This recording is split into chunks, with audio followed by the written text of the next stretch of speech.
जय हिंद साथियों।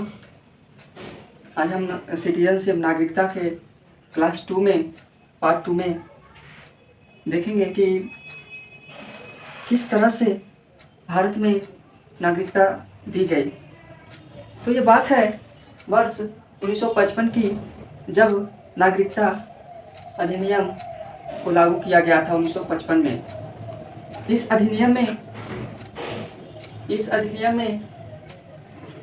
अधिनियम में नागरिकता प्राप्त करने के लिए 5 विधि, नागरिकता प्राप्त करने के लिए 5 विधि तथा समाप्त करने के लिए 3 विधियां बनाई गई। नागरिकता प्राप्त करने के लिए 5 विधि तथा नागरिकता को समाप्त करने के लिए 3 विधियां बनाई गई, क्योंकि हमारे देश में उस समय ऐसा प्रावधान नहीं था कि किस तरह से भारत को और भारतीय लोगों को संभाला जाए। तो भाग 2, संविधान के भाग 2 में नागरिकता का प्रावधान दिया गया, जिसमें नागरिकता अधिनियम 1955 के अंतर्गत 5 विधियां बताई गई प्राप्त करने की, नागरिकता को प्राप्त करने की। पहला विधि जो था जन्म के आधार पर। इसमें कहा गया, यह जो जन्म के आधार पर है, यह संशोधन 1986 के अंतर्गत शामिल था। इसमें कहा गया कि जब संविधान निर्माण हो रही है और उस समय भारत में बच्चे जन्म लिए हों, उन बच्चों को नागरिकता दी जाएगी, बशर्ते उनके माता पिता का जन्म या वह भारत के नागरिक होना चाहिए। कहने का मतलब यह है, चैनल पर आए हैं तो सब्सक्राइब कर लीजिए फटाक से। कहने का मतलब यह है कि जब बच्चे संविधान बन रहा है या संविधान लागू हो गई है, तो बच्चे जन्म लिए हैं तो उनको नागरिकता दी जाएगी। वह भारत में जन्म लिए हैं तो भारतीय नागरिकता दी जाएगी, परंतु मगर उनके माता पिता भारत के नागरिक होने चाहिए। यह 1986 के संशोधन द्वारा जन्म के आधार पर बताया गया था। दूसरा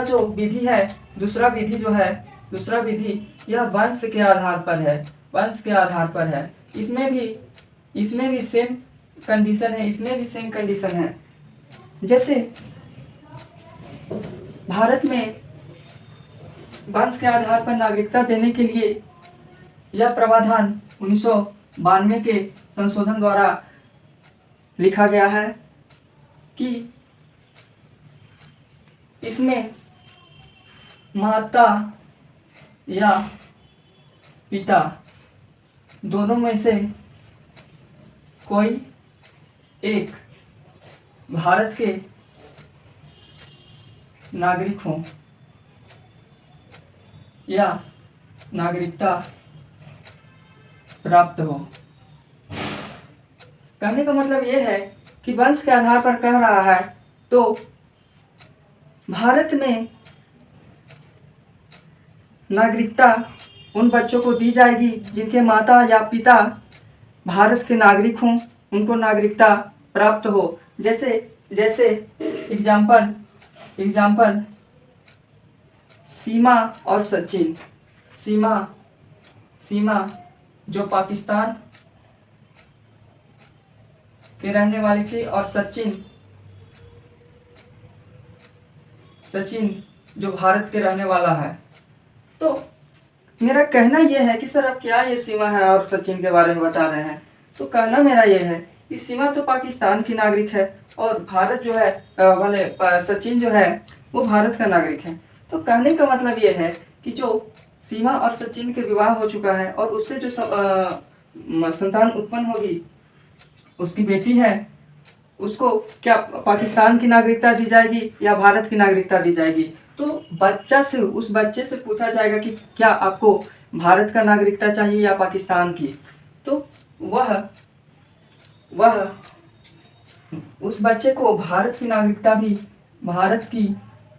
भी दी जाएगी, क्योंकि वंश के आधार पर 1992 के अधिनियम के अंतर्गत सीमा या सचिन जो है, सचिन वो भारत का नागरिक है, तो सचिन के थ्रू उसको सीमा और सचिन की बच्ची को भारत की नागरिकता दी जाएगी। आई होप हमको लगता है कि समझ में आ गया होगा। नहीं समझ में आया तो फिर से अच्छे तरीके से बताते हैं। वंश के आधार के मतलब, कहने का मतलब यह है कि वंश के आधार पर आपके माताजी, समझने का प्रयास करें, आपके माताजी भारत के हों और आपके पिताजी विदेश के हों, तो क्या आपको भारत की नागरिकता मिलेगी? तो हाँ, मिलेगी। आपसे गृह मंत्रालय पूछेगा कि आपको भारतीय नागरिकता चाहिए या विदेशी नागरिकता चाहिए, तो आप कहेंगे कि नहीं, मेरी माँ भारत की है और मेरे पिताजी जो हैं वो विदेशी हैं, तो कैसे हमें मिलेगा नागरिकता? तो इसके लिए गृह मंत्रालय कहेगा कि सर आपको टेंशन नहीं लेना है, आपके माताजी जो हैं वो भारत के नागरिक हैं, तो वंश के आधार पर हम आपको नागरिकता भारत की दे देंगे। तो इस आधार से हमको लगता है कि समझ में आ गया होगा। इस आधार से वंश के आधार पर नागरिकता दी जाती थी। अब तीसरा जो है पंजीकरण। तीसरा पंजीकरण। इस विधि में क्या होता है? यह जो विधि है इसमें 2 बार संशोधन हुए, एक 2003 में, एक 2005 में, एक 2003 में, एक 2005 में। इसमें कहता है कि कोई भी देश के लोग जो भारत में रह रहे हों, उनको नागरिकता चाहिए तो भारत में कम से कम 7 वर्षों तक रहना होगा। 7 वर्षों तक रहना होगा, तभी उनको नागरिकता दी जाएगी। अब जैसे हमको कहना है सीमा के बारे में, सीमा और सचिन के बारे में ही बोलें, तो सीमा भारत में आई है तो क्या उसको नागरिकता दी जाएगी? नहीं दी जाएगी, क्योंकि वह कितना 2023 में आई है, तो 2 साल, 23 से 2, 25, तो 2 साल में नहीं मिलेगा उसका नागरिकता। तो पंजीकरण के आधार पर वो लेना चाहे, अगर पंजीकरण के आधार पर वह लेना चाहे कि हमको भी नागरिकता चाहिए, तो क्या मिल जाएगा? नहीं मिलेगा। तो क्या करेगी वो? कम से कम 7 वर्षों तक भारत में रहना होगा तथा भारत के प्रति सकारात्मक सोच रखना होगा। भारत के प्रति सकारात्मक सोच तथा 7 वर्षों तक उसको रहना होगा, तब जाकर उसकी नागरिकता भारतीय नागरिकता में शामिल की जाएगी। ये समझ में आ गया। पहला, जन्म के आधार पर, वैसा बच्चा जो संविधान बनने के बाद जन्म लिया हो या संविधान बनने के पहले जन्म लिया हो, उसके माता पिता को भारतीय नागरिकता प्राप्त हो, तो उसके बच्चों को भी भारतीय नागरिकता दी जाएगी। वंश के आधार पर कि वैसे व्यक्ति जो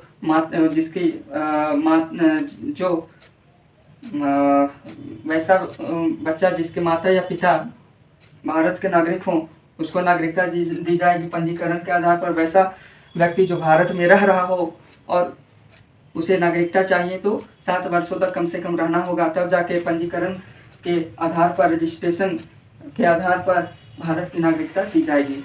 अब हम दो नागरिकता और देखेंगे, और हम दो विधियां और देखेंगे। नागरिकता बोल दी, 2 विधियां और देखेंगे। पहला, ये चौथा हो गया देशीकरण। इसके अंतर्गत कहना है कि कोई व्यक्ति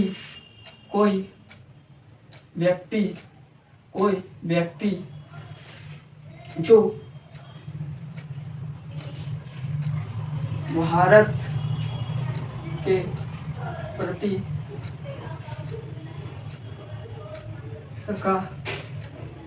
सकारात्मक सोच,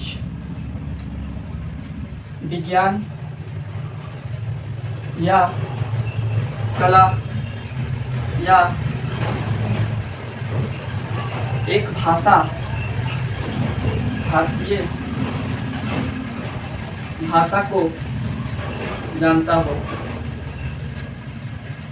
इसमें कहने का मतलब ये है तथा और 12 वर्ष तक वो यहाँ पे हो। देशीकरण में कहने का मतलब क्या है कि कोई व्यक्ति जो है वह भारत के प्रति सकारात्मक सोच रखता हो, वह वैज्ञानिक हो या कला संबंधित कार्य करता हो, या भारत के एक भाषा को जानता हो या हो तथा 12 वर्षों तक निरंतर वो भारत में रहता हो, उसे देशीकरण के नेशनलाइजेशन के तहत देशीकरण विधि के आधार पर नागरिकता दी जाएगी। जैसे जैसे जैसे मदर टेरेसा मदर टेरेसा जो मदर टेरेसा ये जो मदर टेरेसा है, मदर टेरेसा है, इन्होंने देशीकरण विधि से ही भारत की नागरिकता प्राप्त की थी। फिर से एक बार हम इसको समझाते हैं कि कोई व्यक्ति जो भारत के प्रति सकारात्मक सोच रखता हो, वैज्ञानिक हो या कला के संबंध में निपुण हो या भारत का कोई एक भाषा को जानता हो तथा 12 वर्षों तक निरंतर वो भारत में रहता हो, उसे देशीकरण विधि के अंतर्गत नागरिकता दी जाएगी। अब पचमा जो है, इसमें अर्जित भूमि के आधार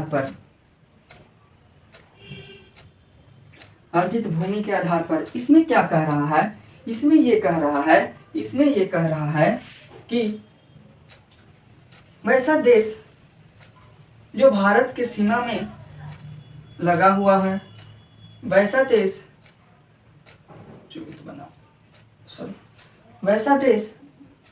जो भारत के सीमा में इस प्रकार से, वैसा देश जो भारत के सीमा में से सटा हुआ हो और उसे युद्ध के माध्यम से या कोई देश स्वयं कह रहा है कि हम आपके देश में मिलना चाहते हैं, तो वैसे स्थिति में अर्जित भूमि के आधार पर नागरिकता दी जाएगी। जैसे सिक्किम है, यहाँ पे लिखते हैं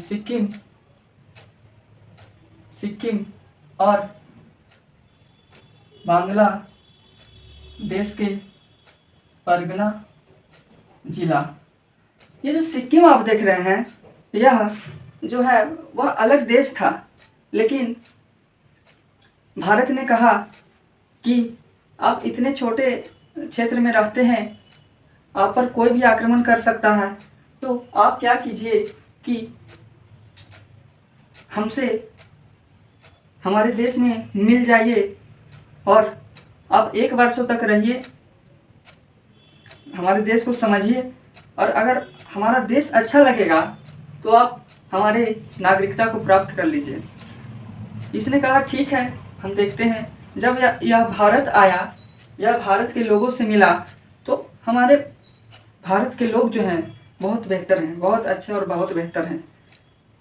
किसी को भी, खासकर बिहार के लोगों को कहें तो और बेहतर, क्योंकि अगर कोई से पानी मांगो, गर्मी के दिन में हम आ रहे थे अपने गांव से, तो एक गांव मिलता है, तो वहाँ मेरा एक दोस्त रहता है, तो मेरा तबीयत लग रहा था कि ख़राब हो रहा है, लहर का टाइम है तो ख़राब लग रहा था, तो हम वहाँ पे बैठे हुए थे। तो मेरा दोस्त तो नहीं उस समय था, लेकिन वहाँ के पड़ोसी जो थे, मेरे दोस्त के पड़ोसी जो थे, उन्होंने क्या कहा, शायद तबीयत ख़राब है का सर, मतलब ऐसे ही बूढ़े इंसान थे कि हाँ थोड़ा सा पानी दीजिए ना, पानी पीना है। अब पानी लेकर थोड़ी ना चलते हैं ना, तो पानी मांगे वो सत्तू घोर के दे दिए। समझिए कितना बेहतरीन है, हम पानी मांगे वो सत्तू घोर के दे दिए।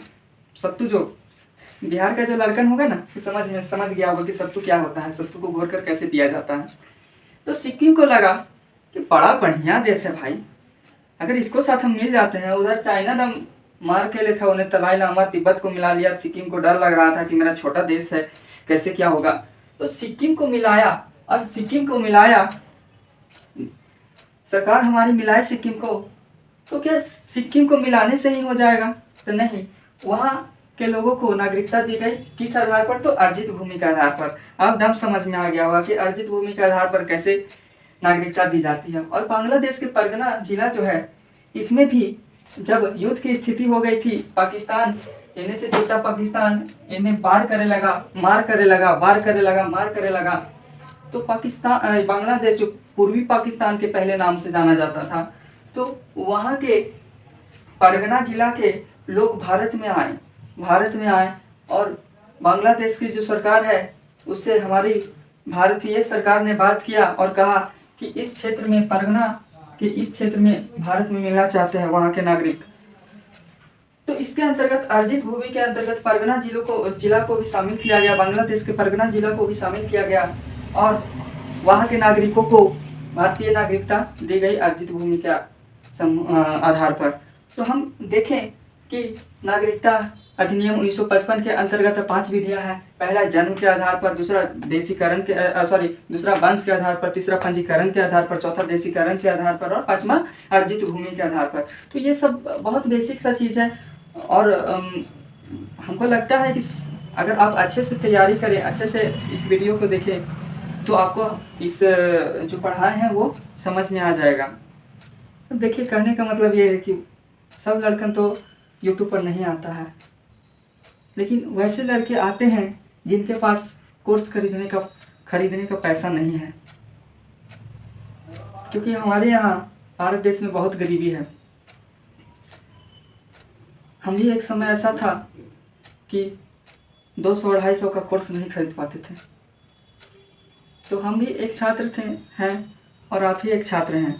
तो चूँकि हम सलाह दे रहे हैं, इन चीज़ों को हम जान रहे हैं, तो आपको बताने का प्रयास कर रहे हैं। तो इस चैनल को सब्सक्राइब कीजिए, पढ़िए।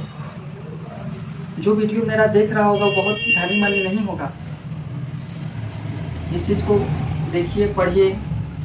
ज़्यादातर हम कहेंगे कि चक्कर फक्कर में पढ़ने का प्रयास ना करें, लाल पीला हरा पर ध्यान ना दें, तब जाके सफलता मिल पाएगी। नहीं तो हम भी कह सकते हैं पढ़ाते वक्त, खुदा किसी को किसी पर फिदा ना करे, फिदा करे तो क़यामत तक जुदा ना करे। यूँ माना कि जी नहीं पाते तन्हाई में तो मर भी कहाँ पाते हैं जुदाई में। तो ये हम इस चीज़ को बहुत ये सब देखते नहीं हैं और शायरी फायरी फलाना ढकाना से हम मोटिवेशन नहीं दे सकते हैं। आपका मोटिवेशन आपका घर है। ऐसे ऐसे भी बच्चे हैं जो बाहर रहकर पढ़ते हैं, धान बेचकर उनके माता या पिता पैसा देते हैं, चावल बेचकर पैसा देते हैं, गेहूं अनाज बेचकर पैसा देते हैं, खेत बेचकर उसको पढ़ाने का प्रयास करते हैं। तो क्यों लाल पीला हरा चक्कर पक्कर का प्रयास करेंगे? इतना सोच रखिएगा, कोई भी अगर जीवन में साथ देगा या देगी तब तक जब तक आपके पास पैसा होगा। अब आपको क्या लगता है कि आपके पास पैसा नहीं है तो कोई साथ देगा या देगी? नहीं देगी। तो अच्छे से पढ़ाई कीजिए। यह पार्ट 2 था, सिटीजनशिप का, नागरिकता का पार्ट 2 था। अभी 4 पार्ट में इस नागरिकता का भाग 2 को पढ़ाने का प्रयास करेंगे। और हम भी अभी बिगनर हैं, बहुत बड़े टीचर नहीं हैं। तो जो गलतियां होगी उसको आप बताएं, कमेंट कीजिए कि कहाँ पे गलती है, तब हम आपको सहायता दे सकते हैं, है कि नहीं? समझ में आया? समझ में आया तो जय हिंद।